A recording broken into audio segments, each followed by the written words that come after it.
Hey everybody, welcome to Round the Twist episode, oh gosh, what are we on? 329. It's May 7th, 2018. And I wanted to introduce you all. This is my friend Sarah, who's staying with us and nannying for us. This is her puppy, Consuela, also known affectionately as Weasel. I kind of woke her up from a nap so I could have her on the show. Consuela is part, they think she's a rescue. She is part Chihuahua. Oh, so tired. Yes. Part Chihuahua and part terrier of some kind. She's been having some, no kisses. Remember, I don't do kisses in this house. Not from puppies. No kisses on the face. You can kiss my finger. There we go. Oh, that's nice. So, yes. Oh, so tired. So, if you see a smaller, darker dog than Daisy running around, it would be little Miss Consuela here. Did you want to go? She doesn't really care. She's like 8 pounds dripping wet, and she is a purse dog. She is this little bitty thing, like the length of my arm. You pick her up, she kind of goes limp noodle and meerkat. And don't lick my face, please. I know, that's what you like to do. And then I have a jealous Daisy over here. Daisy, you want to come say hi too? It's the puppy show. Daisy, you coming? Come on. You want me to show you off too? Oh, I know. You're jealous. It's okay. I still love you, Munchkin. So, Munchkin and the meerkat, or Munchkin and the weasel. We now have 2 dogs back in the house again. So, if you see smaller, darker dog running around in the background, that would be Consuela. And, oh, no, we're going to lay down here. And then Daisy is still down here by my side. So, yeah. Hey, how's everyone been? We're even more normal-ish this week than last week.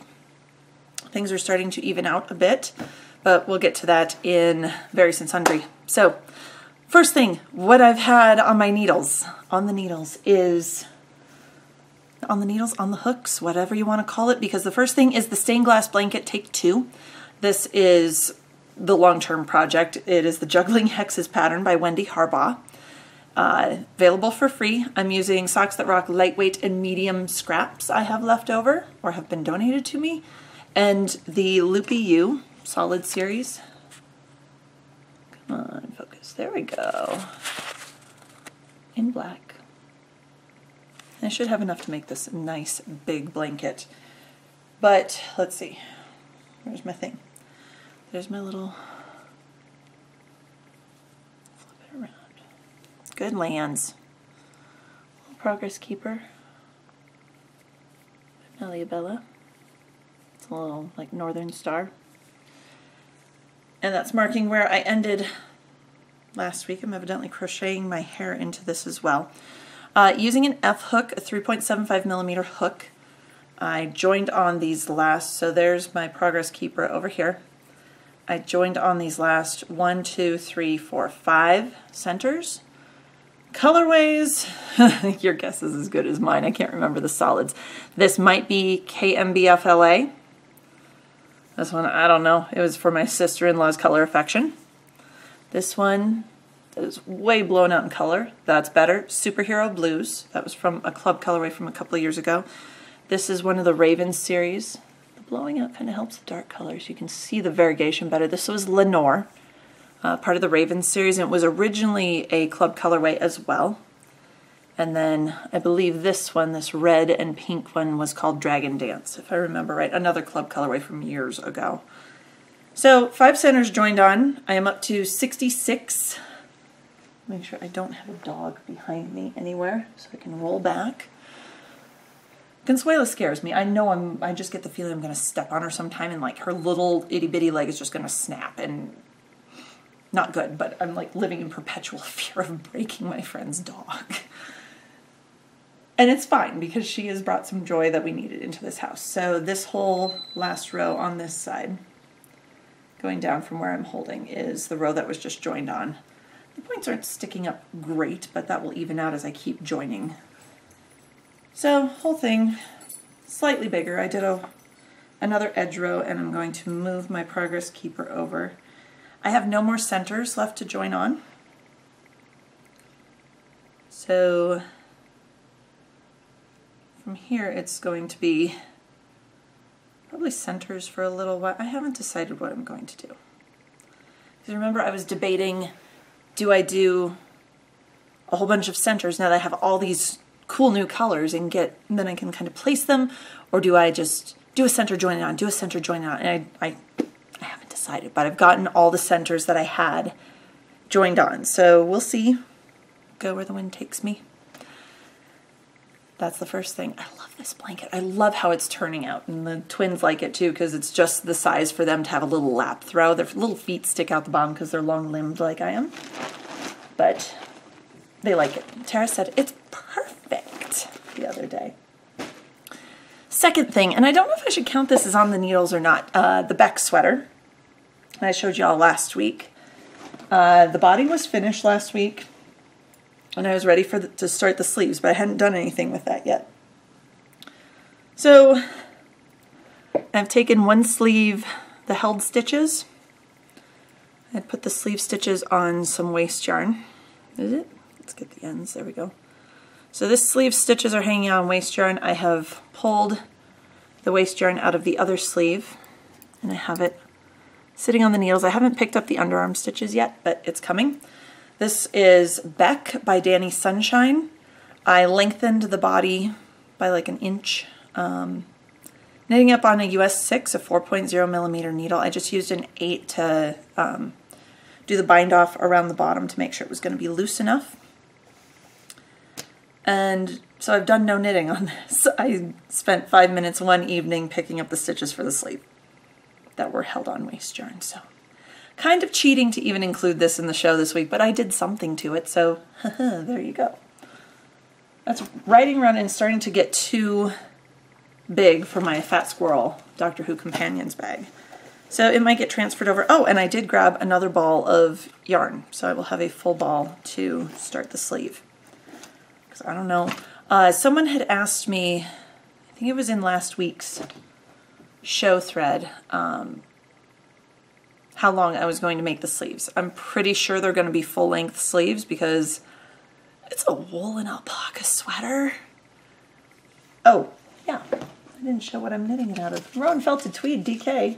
Let go.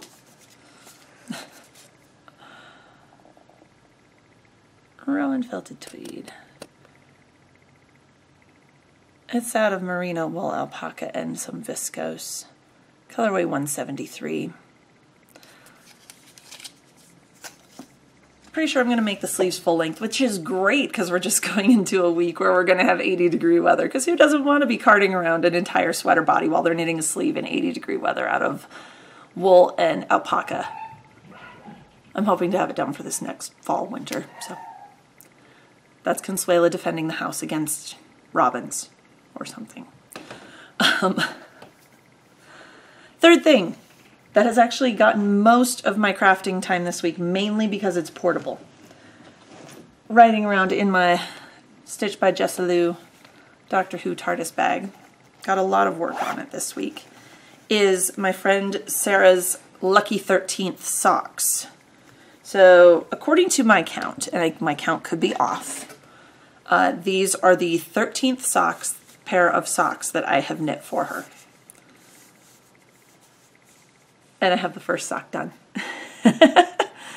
So last week I showed you I had finished the cuff and I hadn't done any of the heel flap. Well, let me tell you, I did the rest, as you can see.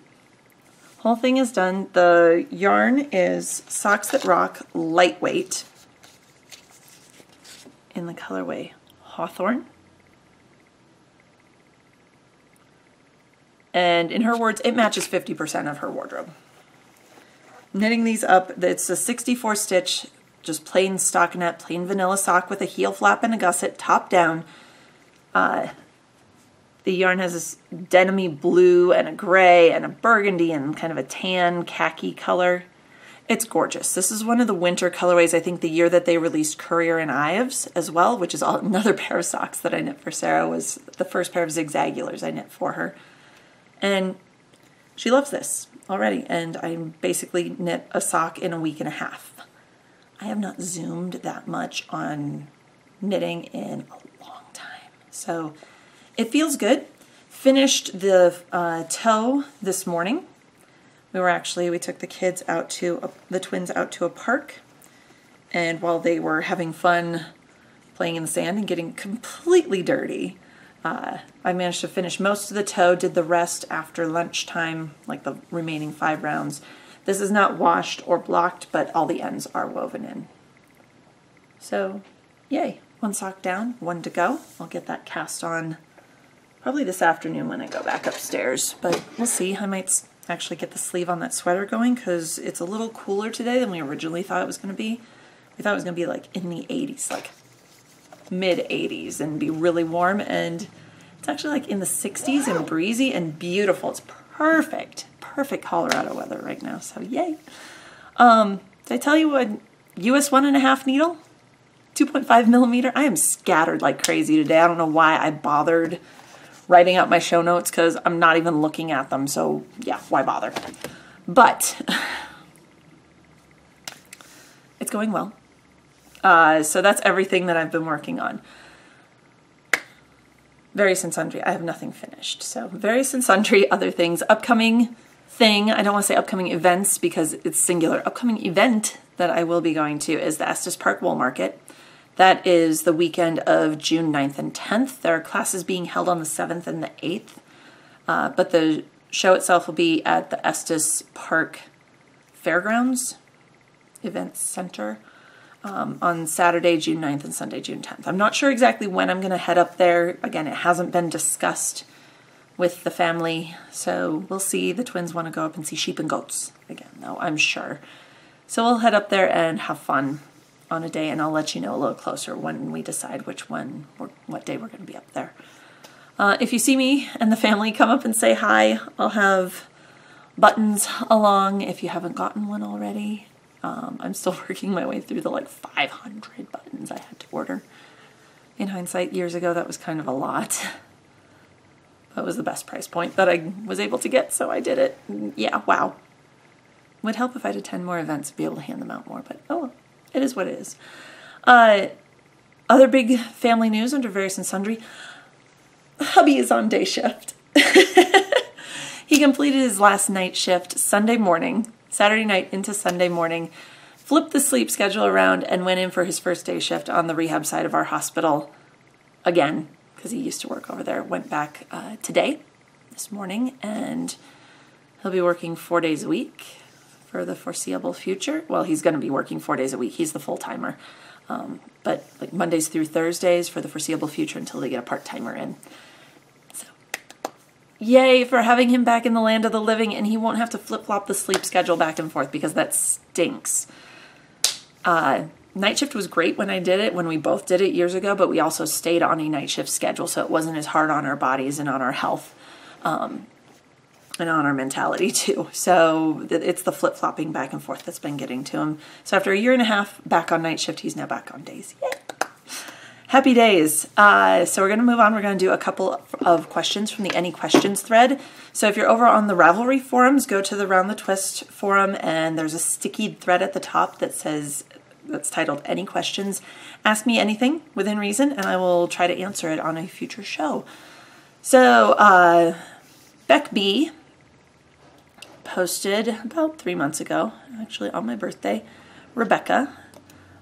She said, love the show. What are some of your non-fiber related hobbies? I doubt there's much time for them, but I know you did a lot of baking over the holidays. Thanks.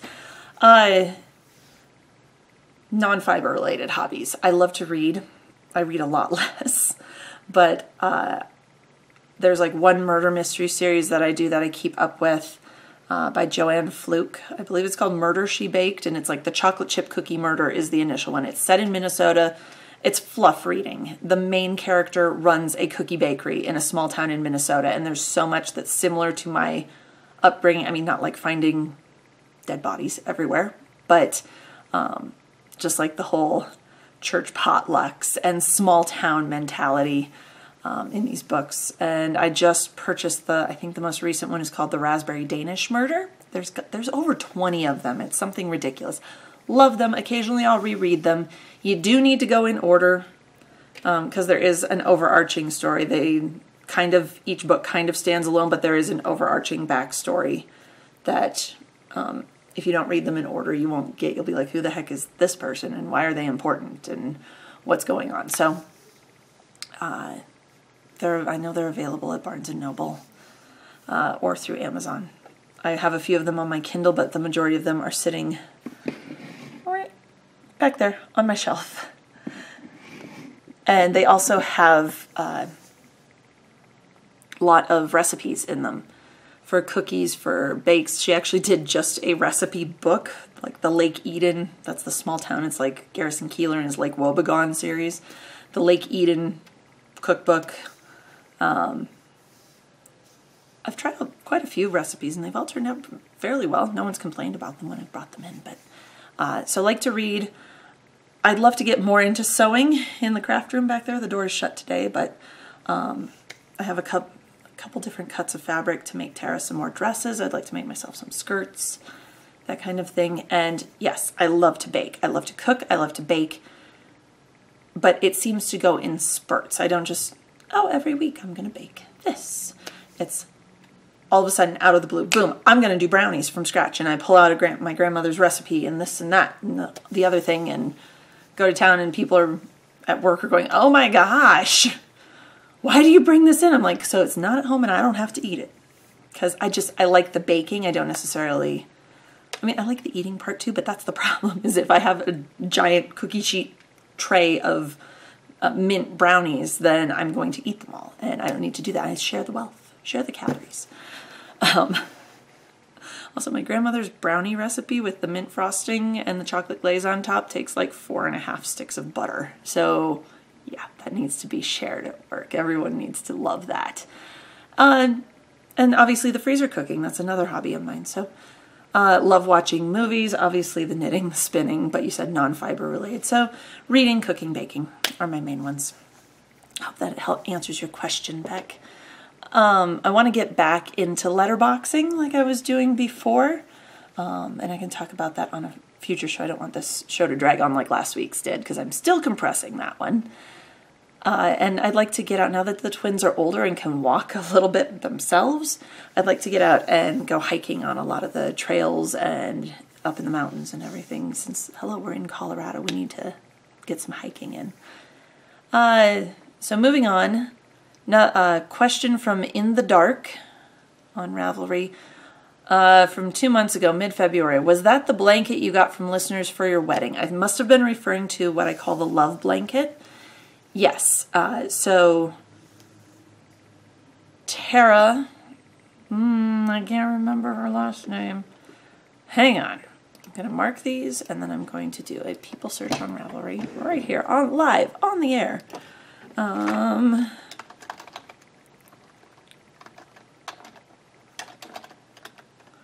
I'm drawing a blank.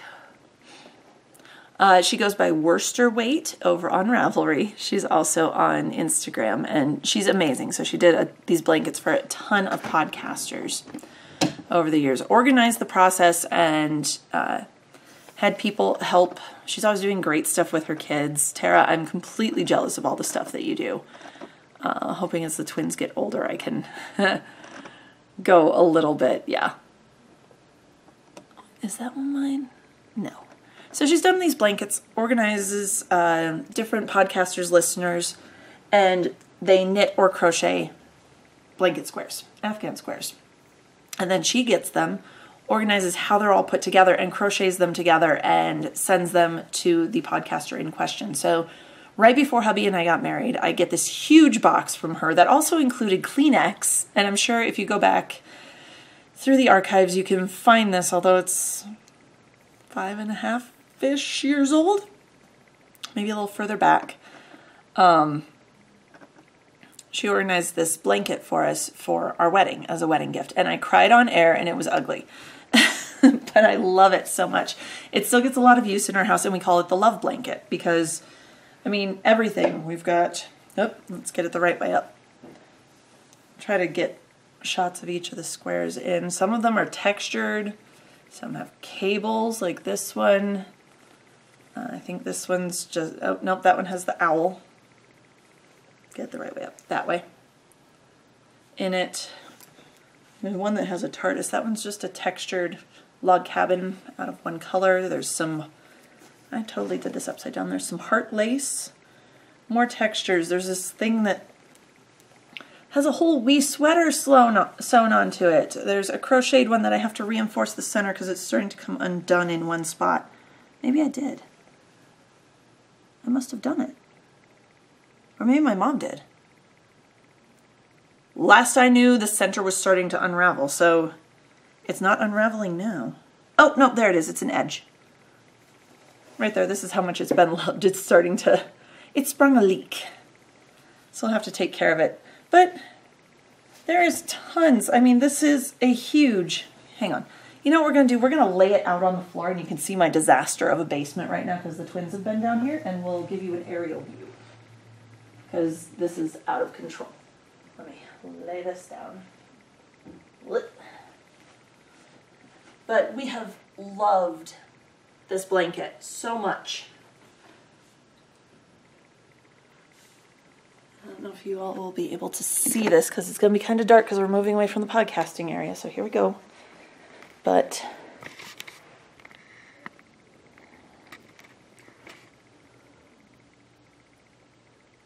so it's a 5x5 Afghan. There's a couple of Doctor Who squares. Obviously I didn't get that top row out the neatest, but it's amazing. So she organized all of these people to coordinate together to make this fabulous blanket for us. So that's the blanket I was talking about. And it's still getting loved. It's still a perfect weight. When you don't need a double fleece, what do? You go under wool. And it's in constant use. So I'm going to wrap this up because, wow, it's already 22 minutes. I've been yapping a lot. I will see you all next week, hopefully with more progress on stuff. So until then, happy knitting.